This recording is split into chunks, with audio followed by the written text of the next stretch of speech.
Ladies and gentlemen, joining us right now on the Dignified Delinquents, as promised, we have singer, songwriter, dancer, performer, visionary, Jande. How you doing, lady?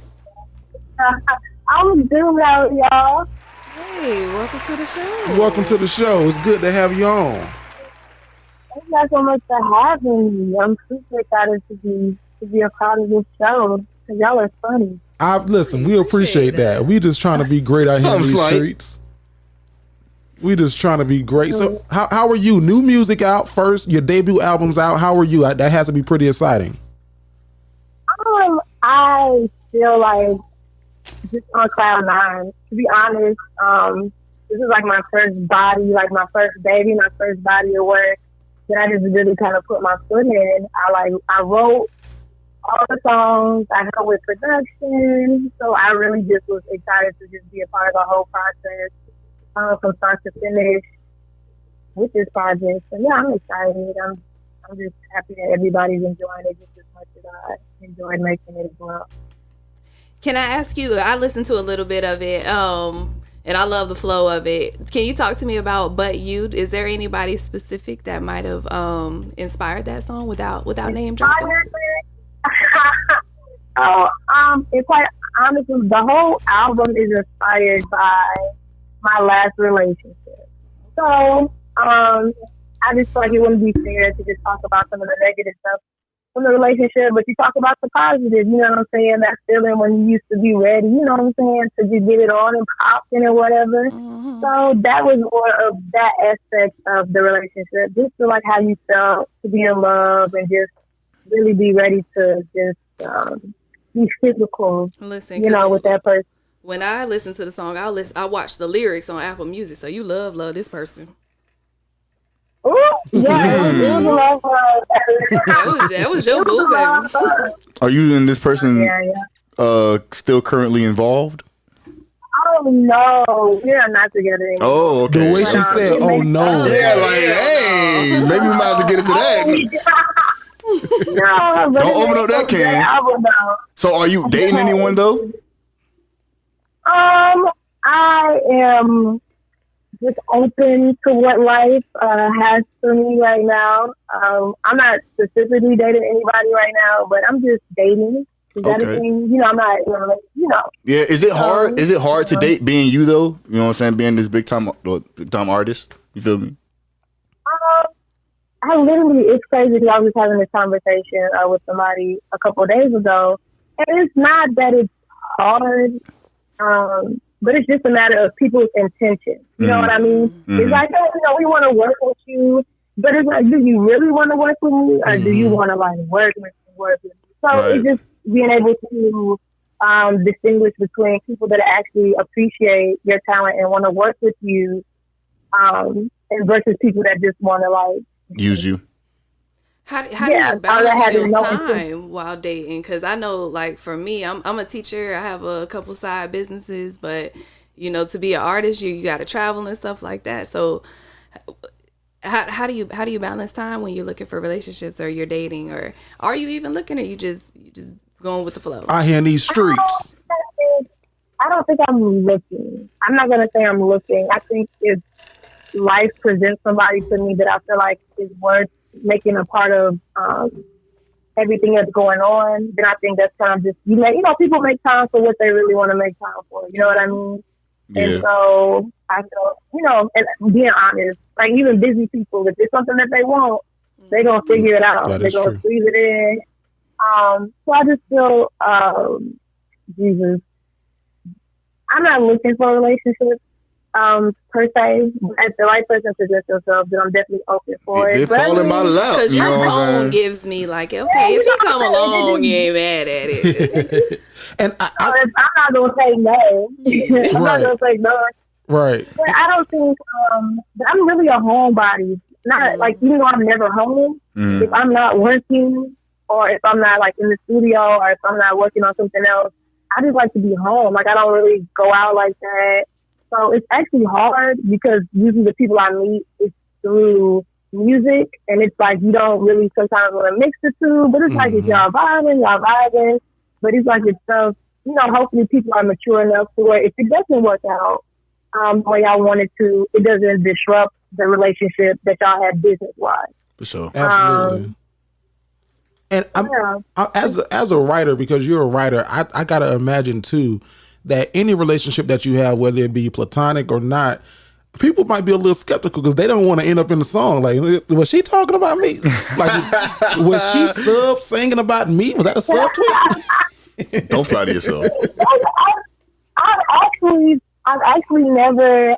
Nobody came to me about that. I don't even know if my ex has listened to the project. I mean, I know people that know him have listened to it, but I don't know if it's been like brought to him like, yeah, bro. Oh no, like, he listened. I don't know what you did. But, oh no, he listened. He was listening. But no, I don't really think about it because for me it's therapeutic, and what I deal with are what are my truths might help somebody else. So I don't think of like, oh, it might hurt somebody else's feelings, but it could just be like somebody is dealing with the same thing that you're dealing with, and maybe what you have to say is what they've been wanting to say, or how they feel, and they just didn't know how to put it, or they just didn't know if anybody else understood. So sometimes I don't think even about myself, but I think about how it could affect just other people. Like, that's one thing I've really been grateful for with this project.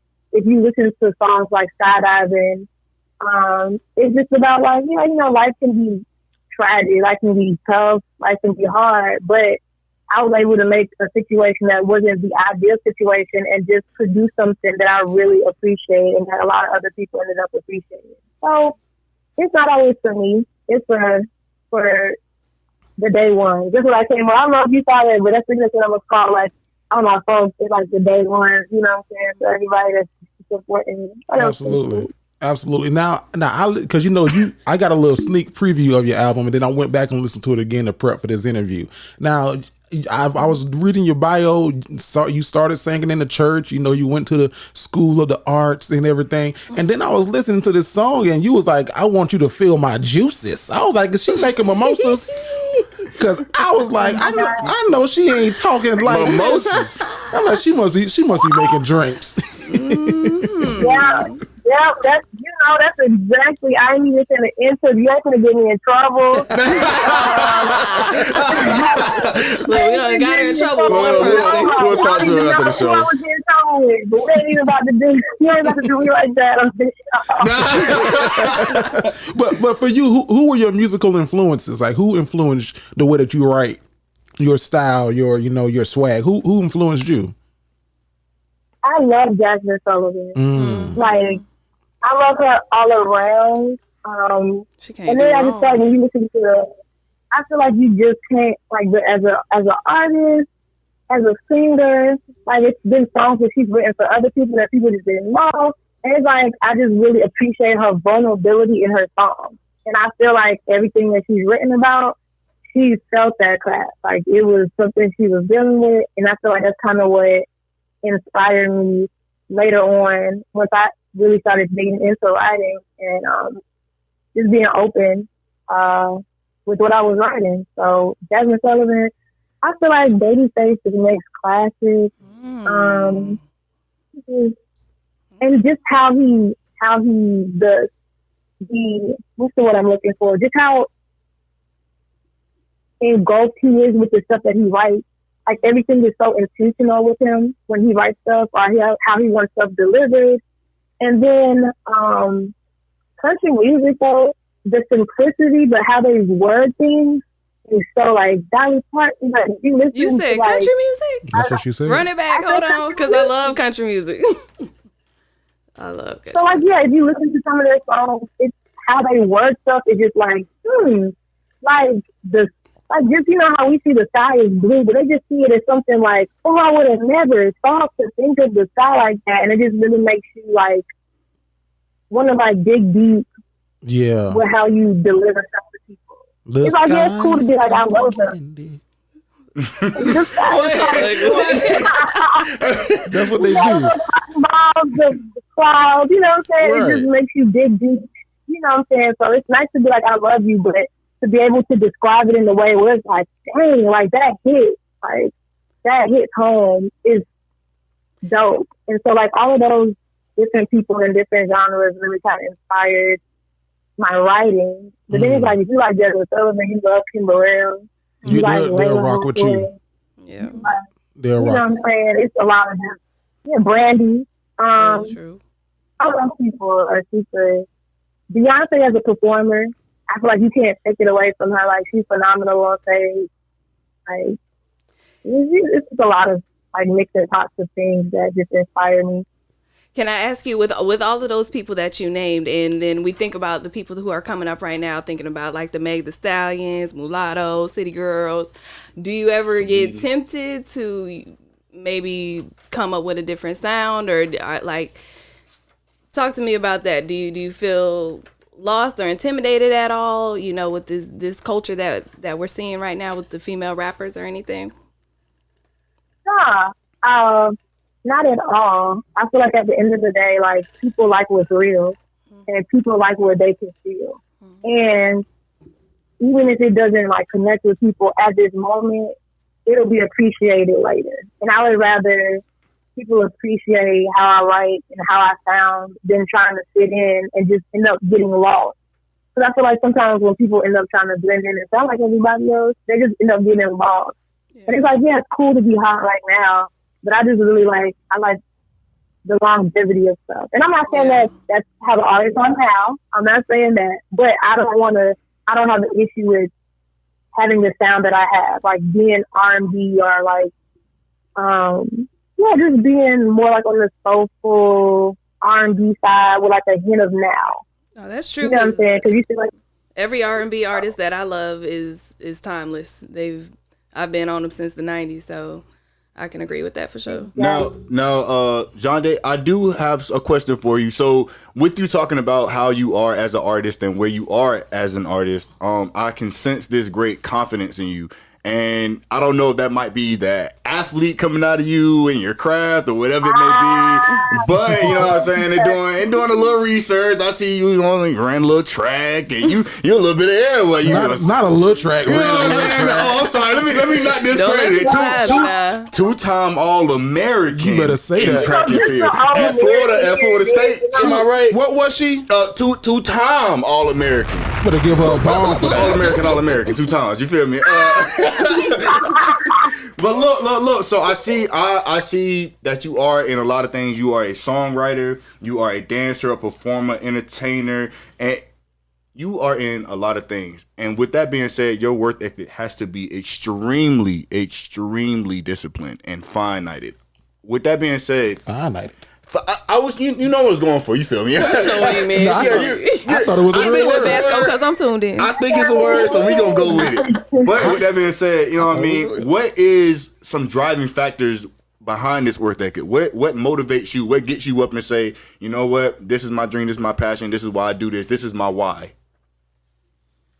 So honestly, it started with, I love both of my parents, but my dad really just kind of pushed that in me, just growing up, just working hard, like just being honest. Like, I just remember him always just being like, just be the best, like be the best. Be not the best that you think, but be the best. And he was like, however you gotta get there, not like on no janky stuff, like, but like however hard you work to, you know what I'm saying, like not like dragging people down and like but like just always being the best. Like, he was an athlete as well, and he was in the Marines, and so he always just pushed me to just work hard and just be disciplined. And I remember times where I was like, yo, forget this. I ain't trying to run track no more. I'm over this class.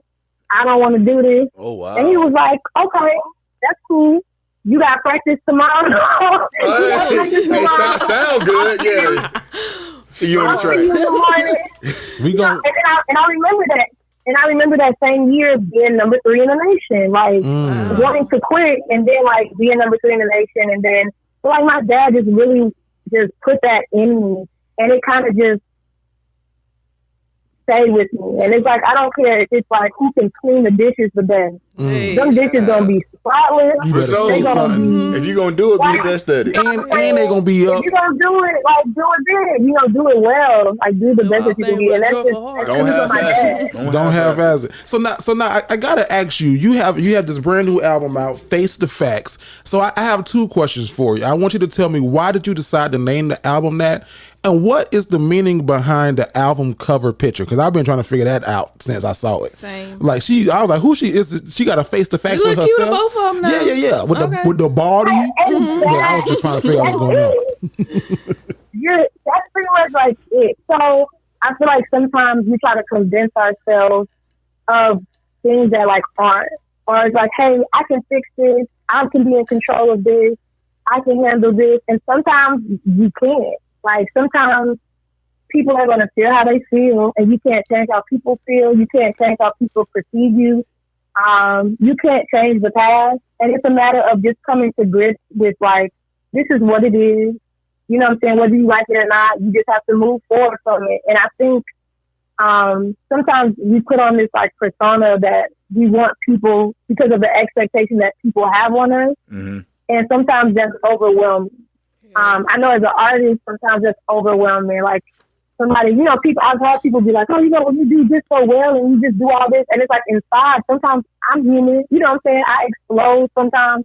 Sometimes I don't want to be bothered with people, and sometimes I'm not okay. Yeah. And I think it's me just coming to grips with, like, what is, and it's like the casual girl is like the genre you pretty much get most of the time. And then it's like the classy, you know, I can be classy and stuff too, but that's more the persona of, like, of what people expect from you. And it's like me kind of telling myself, like, yo, like, it's okay to not be okay, and just accept, like, what is, and what you can fix, you fix it, and what you can't, you just grow from it and you build off of it. And it's like facing the facts of, like, what is, and, like, the reality of what is. And, you know, just in our relationship, it was like, it's over. You know what I'm saying? You can't change the past. You know what I'm saying? No matter what you wanted or how you wanted things to work out or whatever it was, like, it's not that. And it's like you have to grow from it, accept what it is, and just not make the same mistake twice. Or, you know, fix about yourself. Like, fix what was wrong with you. Because there's something wrong with everybody. I don't care what people be like. It wasn't me in the relationship. It was something that you did or something that you could work on that can be better for the future.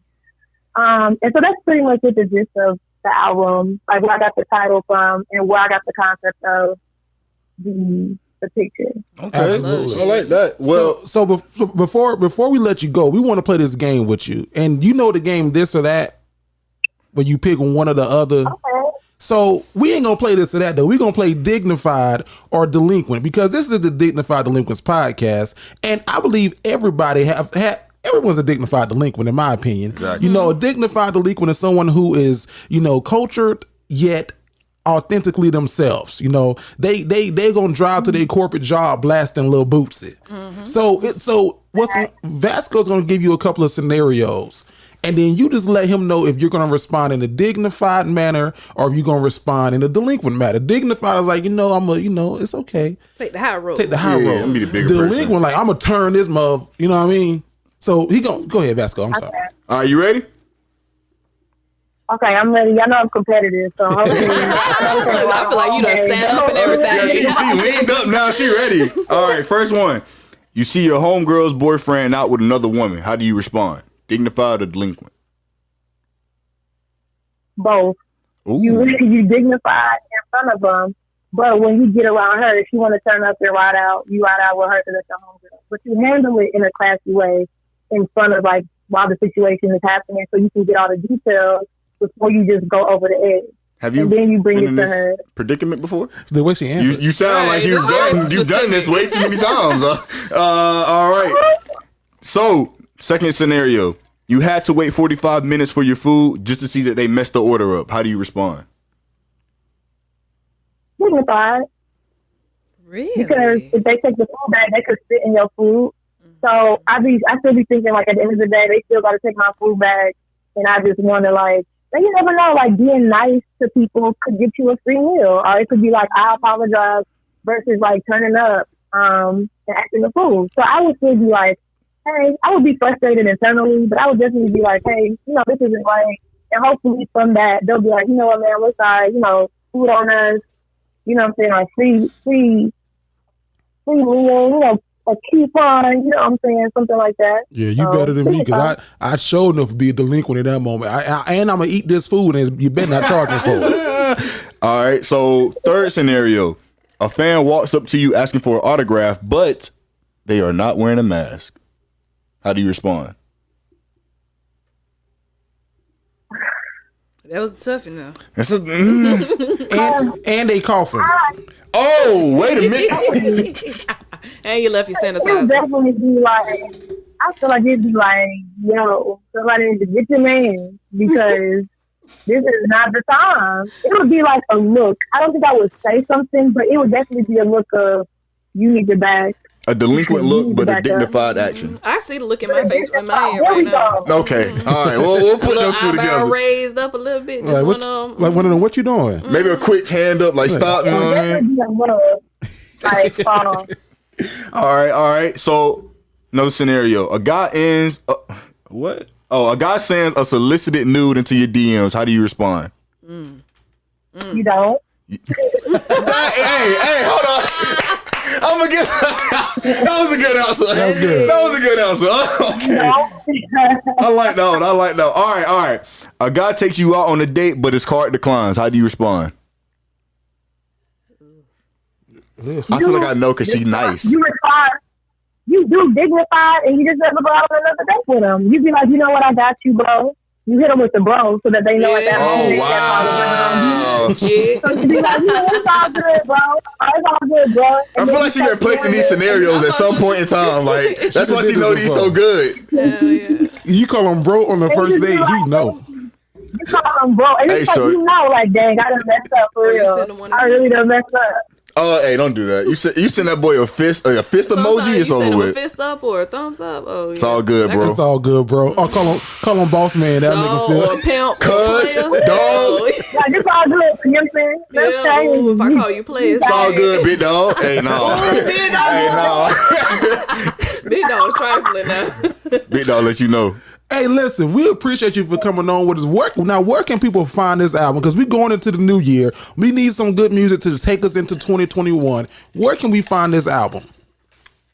Y'all can find this album everywhere. It's on Apple Music. It's on Spotify. It's on any other. I actually have a video too that's on YouTube. You better plug that video. What's the name of the video? What song is the video for? It's for the song I Got You featuring Lamar Turner.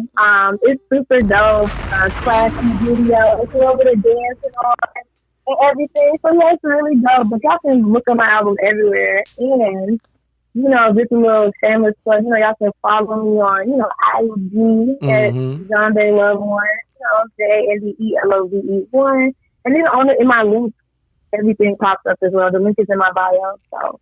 Absolutely. And if you're watching this interview on YouTube, you can find her information in the description of this video. If you're driving, keep your eyes on the road. Listen, we had Jandé Pierce in the building. We thank you for coming in and dropping that knowledge with us. Yes, ma'am. I thank y'all so much. This is super fun.